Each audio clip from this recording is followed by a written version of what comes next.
السلام عليكم.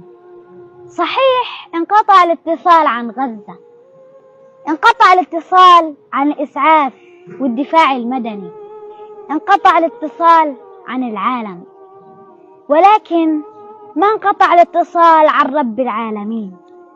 لما ضاق الحصار على الرسول صلى الله عليه وسلم في المدينة، جوع وعطش وتعب كتير، قام ودعا: اللهم يا منزل الكتاب، سريع الحساب، هازم الأحزاب، اللهم زلزل الأرض من تحت أقدام اليهود يا الله، انصرنا عليهم، اللهم ضاقت بنا الدنيا ففرجها يا رب العالمين.